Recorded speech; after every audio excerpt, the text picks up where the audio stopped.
Method of consistent deformation, example number 1. An indeterminate beam is shown below. So unang tanong, determine the deflection at C when the roller support at C is removed. So sa unang tanong, tatanggalin yung roller support. So therefore, magde-deflect yung point C. Then for number 2, without the roller support, determine the deflection at C due to a vertical unit load applied at C. So sa number 2, ang magiging loading natin ay unit load applied at C. And then pangatlong tanong is the reaction at the roller support at C. Ang structure na ito ay externally indeterminate to the first degree. So sa procedure, kapag ang structure ay indeterminate externally to the first degree, so tayo ay dapat magtanggal ng isang external reaction. At sa problem na ito, ang tatanggalin natin ay yung roller support at C. Para sa solution, meron tayong tatlong steps.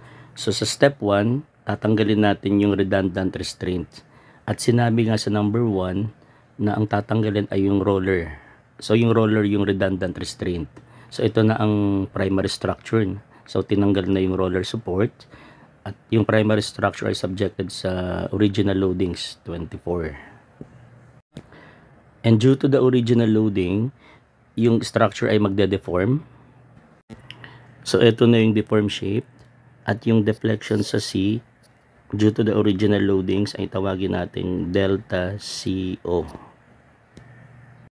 Then applying equilibrium, yung moment at A is 24 times 2, so 48. The direction is downward. To solve for the deflection delta CO, we apply Titanic method. Consider the direction A to C. So the direction is right. And the load from A to C is concentrated load. So recall, formula for 6AB over L for concentrated load is PB over L times L square minus B square. Substitute the data. So the load is 24. B is 3. L is the length, the distance from A to C, so 5. Then times L square minus B square. So 6AB over L is equal to 230.4. Then apply formula for theta right. Then substitute the data. So theta is theta A equal to negative. Moment near is moment at A. At dahil downward siya, negative. The length is the distance from A to C. So 5 over 3 EI. Plus moment far is moment at C. 0. The length is 5 over 6 EI. Plus 6AB over L. 230.4 over 6 EI minus H over L. So for H, gawa tayo ng horizontal line from A to C and then measure the vertical distance towards C. And since the direction of the vertical distance is downward, so negative, and this vertical distance is delta CO.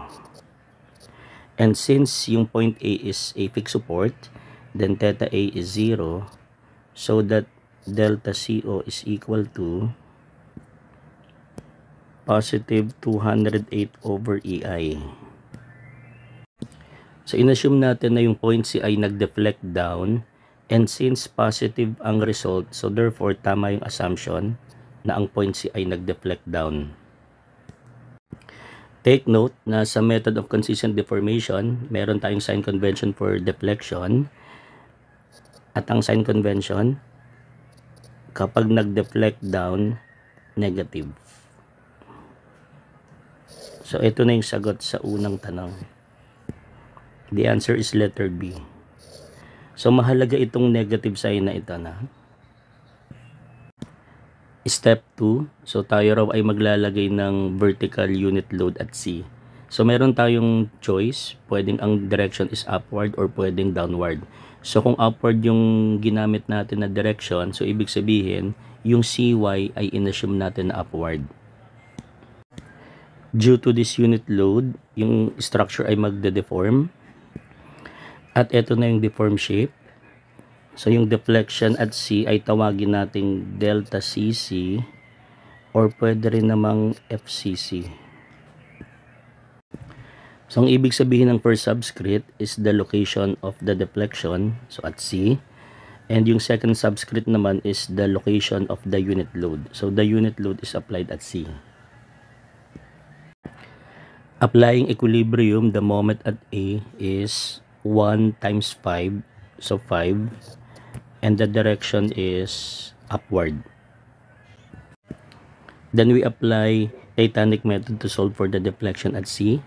So consider the direction A to C. So the direction is right. So applicable is formula for theta right.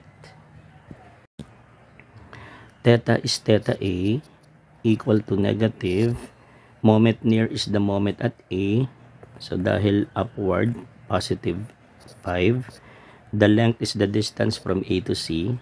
So 5 over 3EI. Plus moment far is the moment at C. 0. The length is 5 over 6EI. Plus 6AB over L. Since walang load from A to C, so the parameter 6AB over L is 0 over 6EI minus H over L.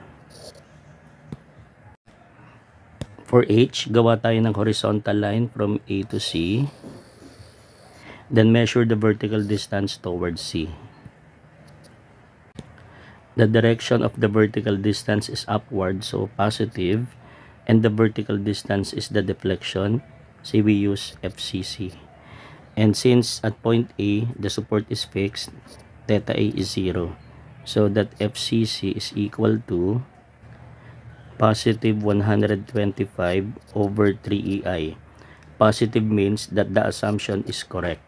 So inassume natin na upward. So kung positive ang result, so tama yung assumption upward. So ito na yung sagot sa number 2. The answer is letter A.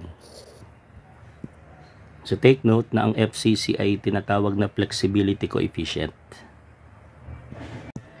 And take note din na lahat ng value sa step 2 ay dapat i-multiply by CY. For step 3, consider the indeterminate structure. At itong indeterminate structure na ito ay magde-deform due to the original load. At ito na yung deform shape. Then applying superposition, sa step 1, deflection at C is delta CO plus sa step 2, the deflection at C is FCC times CY, then equal to the deflection at C due to the original load para sa indeterminate structure. Substitute the data. Ang delta CO from step 1 is negative 208 over EI plus FCC sa step 2 is positive 125 over 3EI times CY, then equal to the total deflection at C is 0. Then CY is equal to positive 4.992. Positive means that the assumption upward for CY is correct. Ito na yung sagot sa number 3, letter C. Ito na yung summary. Yung indeterminate structure ay i-breakdown natin into a primary structure subjected to the original load plus a primary structure subjected to a unit vertical load at C. Sa original structure, hindi pa natin alam yung mga reactions. So tayo ay nag-assume AY is upward, CY upward, and moment A is upward. And at point C, the deflection is 0. Then para naman sa primary structure subjected to the original loading, the deflection at C is delta CC. Tapos yung mga reactions ay solvable kasi naging determinate na yung problem. Applying vertical equilibrium, the reaction at A, tawagin nating AYO, O kasi original loading 24 and the moment AO is 48. Then para naman sa primary structure subjected to the unit load, applying vertical equilibrium, the reaction at A is downward. Tawagin nating AYC. Kaya C, second subscript, means the location of the unit load is 1 kilonewton, so downward. And moment AC is upward, positive 5. So nasolve na nga natin si CY applying superposition. So 4.992. Hindi man tinatanong sa problem na ito, pero sagutin na rin natin ano yung MA tsaka yung AY. Dalawang solutions tayo para sa mga natitirang unknowns. Solution 1 is applying superposition. Dito muna tayo sa AY. So galing sa step 1, the reaction is AYO plus galing sa step 2, the reaction is AYC then times CY. So ang sabi kasi, lahat ng value sa step 2 i-multiply by CY then equal to AY para sa original structure. Then substitute the data.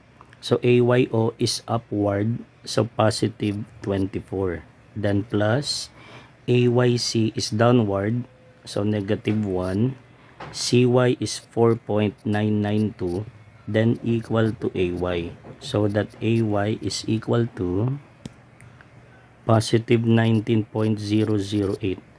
Positive means that the assumption for AY is correct, upward. For MA, galing sa step 1, the moment is MAO plus galing sa step 2, the moment is MAC, then again times CY, then equal to the moment at A for the original structure. Then substitute the data. MAO is downward, so negative 48, plus MAC upward, so positive 5, times CY upward, positive 4.992, then equal to MA. So that MA is equal to negative 23.04. So negative means yung assumption natin upward is wrong. So ang correct direction pala is downward. So i-correct na natin. So hindi siya upward, siya pala ay downward. Solution 2 is applying equilibrium. So we apply summation forces vertical equal to 0. So inassume natin AY is upward, so positive. CY is upward, so positive. The load is downward, so negative, then equal to 0. So AY is equal to positive 19.008. Positive means the assumption upward is correct. For moment A, we cut at A, then apply moment left equals moment right. At point A, the moment left is, since inassume natin na upward, so positive MA, then equal to the moment right of A. Due to CY, which is upward, the moment is positive 4.992 times 5. Due to the load 24, downward, so the moment is negative 24 times 2. So that MA is equal to negative 23.04. Negative means the assumption upward is wrong. So ang correct direction pala is downward.